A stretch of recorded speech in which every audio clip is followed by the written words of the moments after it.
Hi guys, hello, welcome to my channel.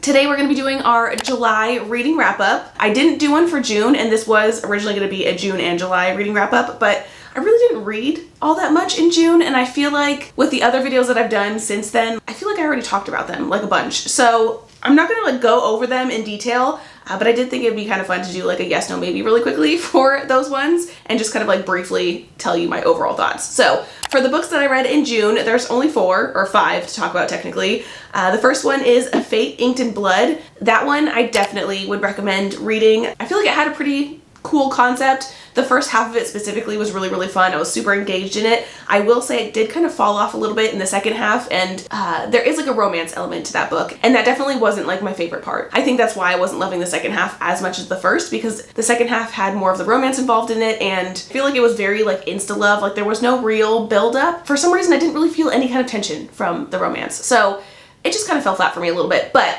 overall still enjoyed the book. I didn't even say what A Fate Inked in Blood was about. It's a fantasy romance, and it's about a woman who's got like a drop of like God's blood or something like that, and basically she has like powers, but she's been kind of like hiding them her entire life, and she is put in a situation where she has to reveal them, and then she gets used by like the king or something like that. That's basically the gist of it. The second book that we have is Pucking Around, and that one I also put as a yes. I would definitely recommend it. I've thought about that book several times since I finished reading it. This one is basically a hockey romance, and it's a Why Choose, which Why Choose is my favorite when it comes to spicy books. This is very much a spicy book. I really enjoyed all the characters. I really enjoyed kind of like getting to know them individually and together. And I will say this was definitely a different kind of Why Choose than what I've ever read before. Typically in like multiple partner kind of books, all of them are in a relationship together, and that's kind of that. But with Pucking Around, you basically have your female lead and then 3 guys. All the guys have relations with her, but not necessarily all the guys have relations with each other and things like that. Like it was a combination of different relationships, and I thought that was really interesting and kind of a more honestly realistic version of like a polyamorous relationship. The only critique that I have and that I've talked about before is I do feel like it got a little long. I feel like that book is like 600-700 pages, which is crazy for a spice book. I feel like the last like 100 pages or so I was just kind of like ready for the book to be over, because to be honest, when I read things like that, I love a plot, but like I'm more so interested in the relationship between the people. And this one, near the end, I just lost interest in the actual like plot outside of the relationship. I didn't care. So it just kind of was like, let's move this along. So it was a little long for me, but I would recommend it. If you like spice, if you love a Why Choose, totally recommend. And then the next one that we have is Whisper in the Walls. This one again is another yes. I had a really good reading month, June and July, like so many good books. This is the second book in a series. The first one is called A Door in the Dark. They're like right behind me. I'm really enjoying this series. I think there's going to be another one. I don't know if it's going to be beyond a trilogy, but there is for sure going to be a third one. And yeah, again, I've been really enjoying it. I feel like it has a unique plot. The first one specifically, I really enjoyed. I honestly can't really remember what the second one had in it. The first one was kind of more of like an adventure that a group of students was like kind of going on, and it was a lot like, what can I say without giving things away? Nothing. It was interesting. It was a lot different than what I was expecting, like the things that happened to them while they were like in the woods. And then as far as like the Whisper in the Walls goes, I remember it's a lot more politics heavy versus like, again, the first one's kind of more of an adventure that they're going on, and the second one is obviously like the aftermath of the first one. I'm very tempted to like grab the book to like read the synopsis so I can kind of like refresh my brain to like tell you, but again, I just want these ones to be really brief because the main purpose of this video is for July reading wrap up. So moving on, the last 2 books that I read in June were Caraval and Legendary, which are the first and second book in the Caraval series. And these ones, I am going to say they're more of like a maybe. I've said this like at least a couple other times, but I feel like these books had every element to them that typically I would love. I loved the setting. I loved the little adventures. But I think honestly, the more I think about it, I think it's the characters maybe that let me down a little bit, because I just didn't care. Like for whatever reason, I liked the books while I was reading them, but as soon as I like put them down, I never really cared to pick them back up, so it kind of took me a while to get through them. With all of that being said, I am still very excited to get into Once Upon a Broken Heart. When I originally finished these 2 books, I was kind of like, oh no, maybe I just don't like this author's writing, but I think it's the characters in this series. For some reason, I just didn't really care about. So it's kind of hard for me to like care about the series, I guess. However, again, that being said, we did meet Jax in Legendary, and his character I am very intrigued by. I knew it wasn't going to happen because I know in Once Upon a Broken Heart that he is the love interest for that series. So obviously he's not going to be the love interest in Legendary, but I was kind of wishing it was. Like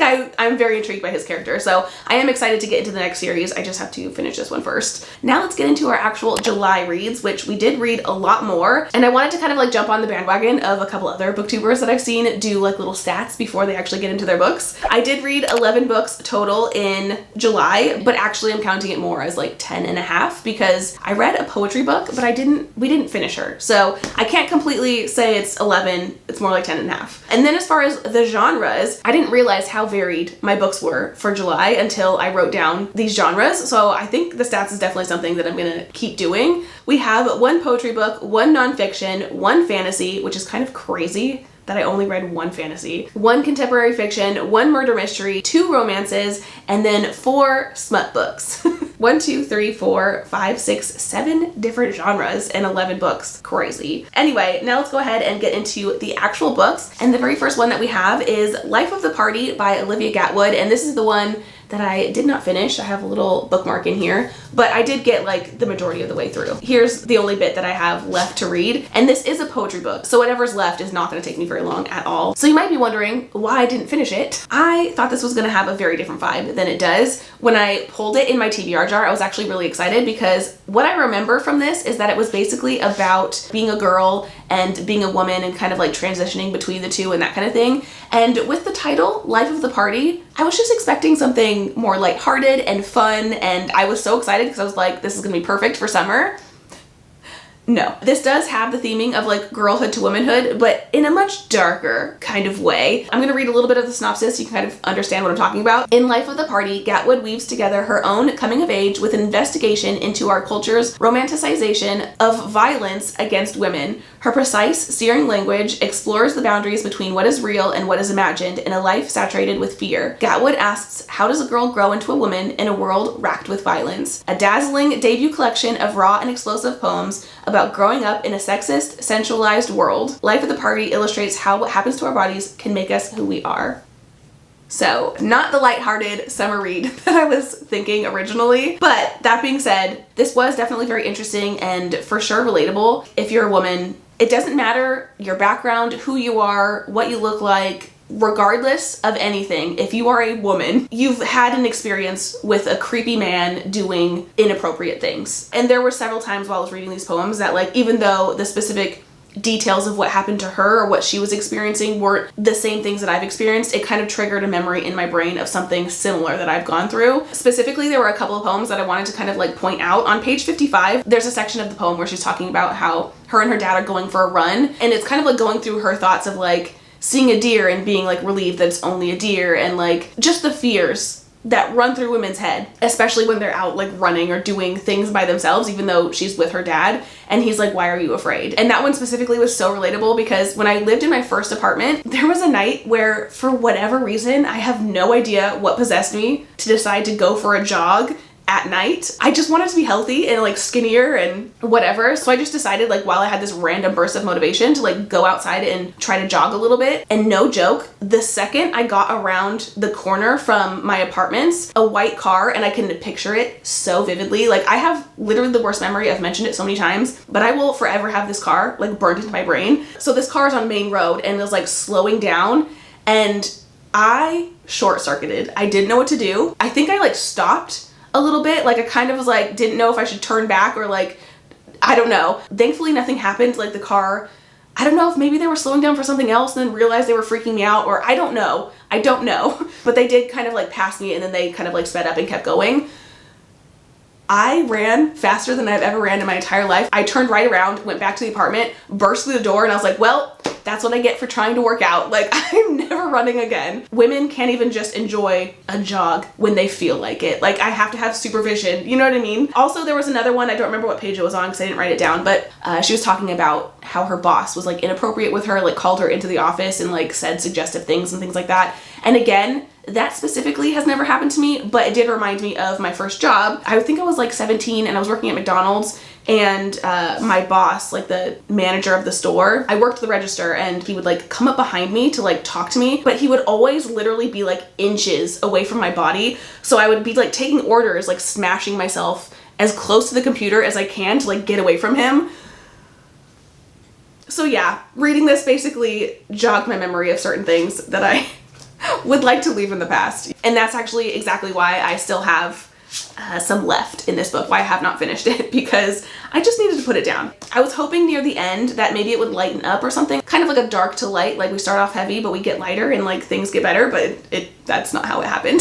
So I just needed to kind of like put a pause on it. I'm not going to give this one a star rating because this one is obviously about this person's own personal experiences, and I will say there were several times where I was reading this that although I can relate to certain things, it's just like one thing after another after another after another, and some of the things that she's experiencing or that someone else close to her experienced and stuff that she's writing about was so horrific, and there's just like so much of it that I'm just like, I really hope that this is actually not all real. Like I hope she hasn't actually gone through all of these things, because good grief. So yeah, I'm not gonna star rate this because this is someone's personal experiences and that feels weird to me, but the overall vibe of this is pretty heavy, so I would go into this with, you know, a little bit of caution. Just kind of like look into it if it's something that you might want to pick up. And I talked about that one way longer than I was expecting to, so I'm gonna try to like be a little quicker with the rest of these. This is The Word is Murder by Anthony Horowitz, and this one was a pretty decent read. My main draw to this series or this book was the fact that the author, Anthony Horowitz, actually wrote himself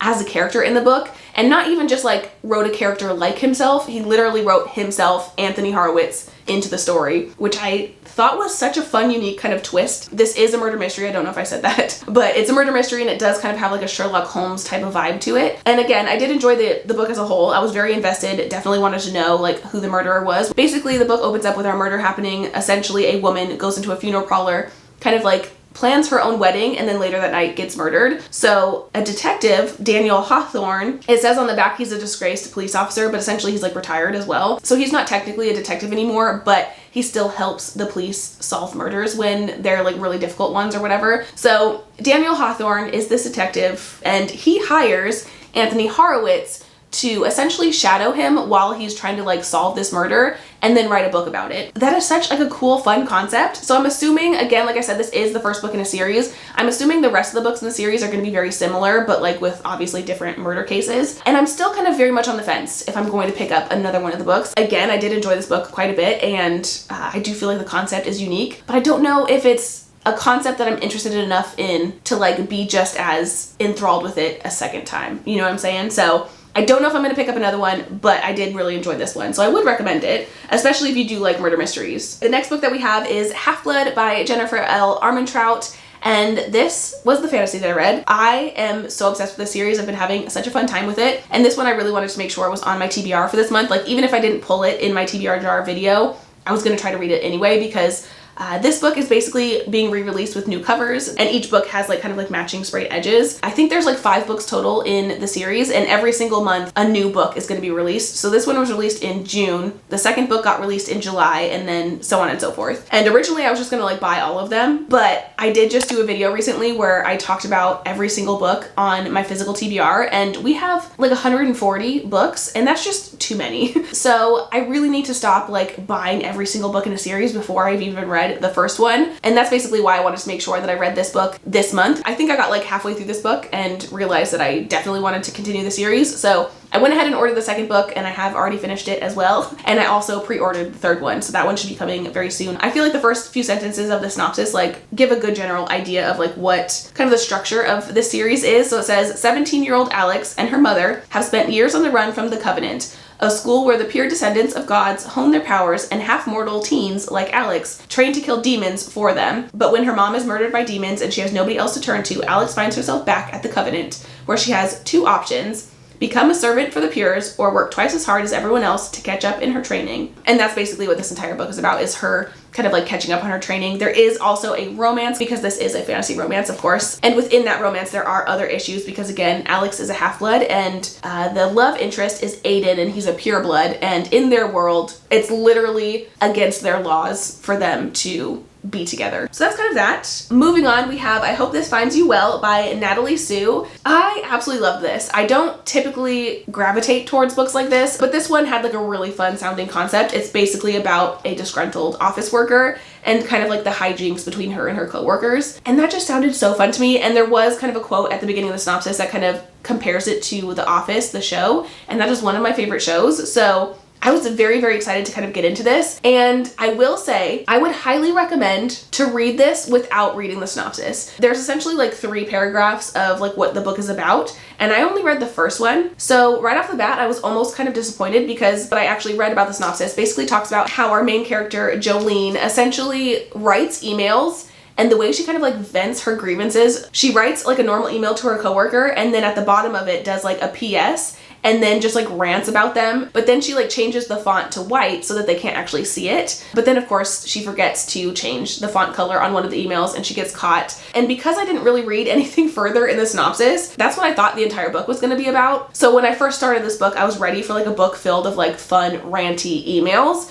But pretty quickly, like you literally only get 2 before she gets found out. And the second one that you read is the one that she ended up getting caught with. So almost immediately I was like, oh, this is not what I thought it was going to be.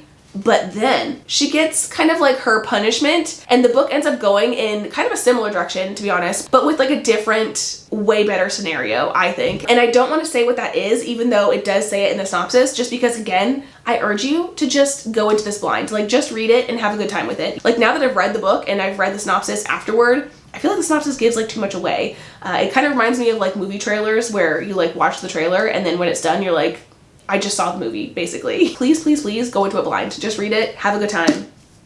Such a good book. So those are the 4 books that we pulled from our TBR jar video. I think I pulled a total of like 7.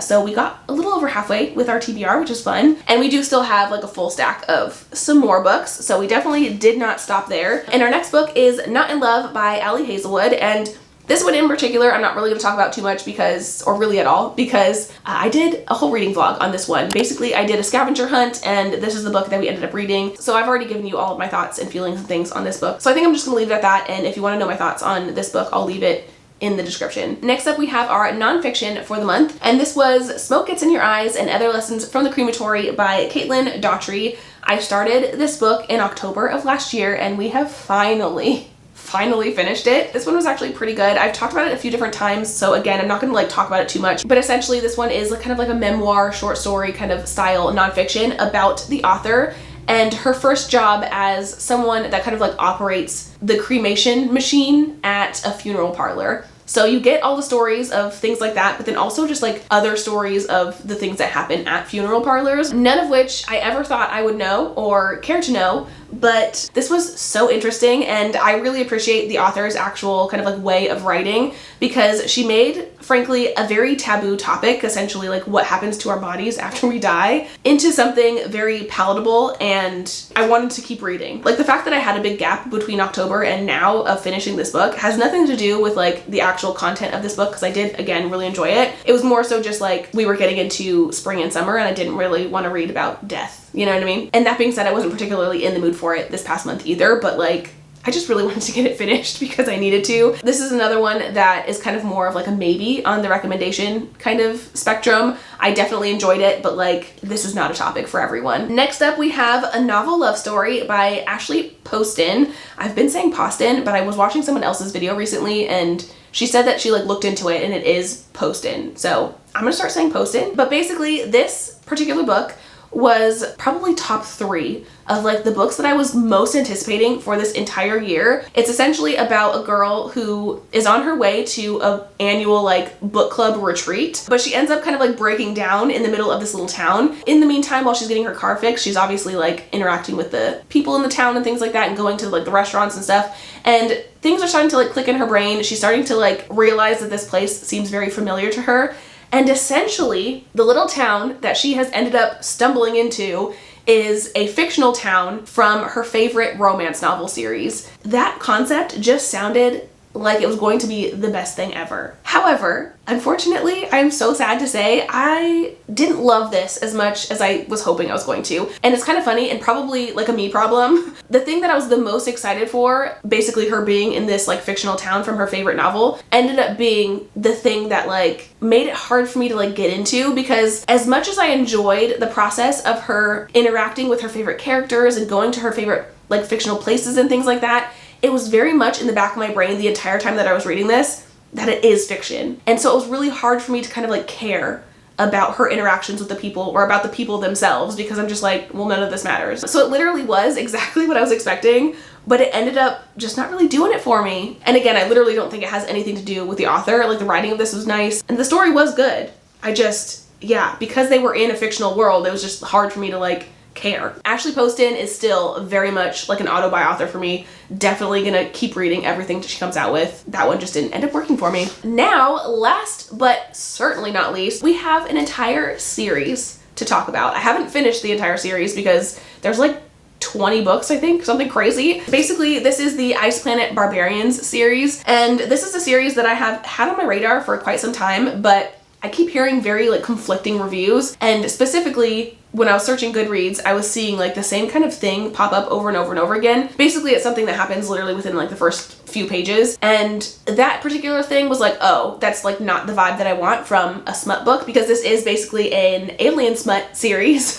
And the thing that people were saying was just like really putting me off. But then I got a comment from one of you guys that fully, like immediately I read that comment and I was like, okay, I'm gonna just get it. And I am so thankful for that comment because I am so obsessed. Like I love every second of these books. Essentially, this first book is about a group of women that get abducted by some aliens, and the aliens that they get abducted by are not good, and they kind of like keep them in this cage in their spaceship, and if they kind of like act out, they get essayed. It's hard for me to say because clearly it did upset a lot of people, but personally, I want to say, like, don't let that dissuade you, unless, of course, you're, like, really sensitive to that kind of thing. Obviously, use your own discretion. They don't talk about it in any detail whatsoever. It's just kind of mentioned, and honestly, the first time that it happens, it's kind of more implied than actually, like, said that that is what happens. Like, I didn't even know for sure if that's what happened until a few pages later when they said this person got essayed. But it's never talked about in detail. So for me personally, it really wasn't a thing. And I would like to say, like, don't let that bother you, because it's literally for like 2 seconds, and then the rest of the book is basically about them crash landing on the ice planet and stumbling across the Ice Planet Barbarians, which are essentially these like really big, muscular blue aliens. And they do live like really primitively, so that's why they're called barbarians. And I gotta say, this book specifically, this first one, was I think my favorite so far. Basically every single book in this series is about a different girl and a different alien and kind of like their romance story essentially. And I will say the way that these two first interact is definitely a little crazy. But everything after that, in like the weirdest way, this was so, specifically this book in particular, was so kind of like sweet and endearing, because they are obviously different species and they don't know how to communicate. They live very differently, like they're totally different people, and it was just really fun and again kind of sweet to kind of see them interact. Also, this series does have like a bonded, like fated mate kind of situation, and that is always like my favorite in like fantasy romances, in smut and things like that. Like I love a bonded pair. So basically you have kind of that situation where this guy right here is like bonded to her, and he's like just doing the most to like keep her alive and take care of her and things like that. And she has no clue what's going on because they can't communicate. It's just so sweet and cute and endearing, and I just loved every freaking second of this book and the following several books that I've read so far. This is actually another series that is getting new covers. So far, like I mentioned, there's like 20 plus books in this series, and only the first 8 have these new covers. And I was looking at her Instagram, like the author's Instagram, which is Ruby Dixon, by the way. I was looking at her Instagram or her TikTok or something. Somebody had asked like if more covers are going to be released, and she had commented back basically saying that the first 8 were the only ones currently like contracted to get new covers. So it's very possible that I will only get the first 8, but all of this entire series is on Kindle Unlimited. So if you don't want to buy these, because they are like $10 to $12 a piece, if you don't want to buy them, you can read them for free essentially on Kindle Unlimited. But I personally just like really loved the cover. That was actually the initial draw to this series. I saw somebody getting this at a bookstore and I'm just like, oh my god, that looks so fun. So I am going to purchase all 8 of the books that have the new covers, and then after that I'll probably just finish it off on Kindle Unlimited. And I think that's everything that I had to say about all of the books that we read in July. I hope you guys enjoyed the video. Let me know if you've read any of these books and what you thought about them. Did you like them? Did you hate them? Let me know.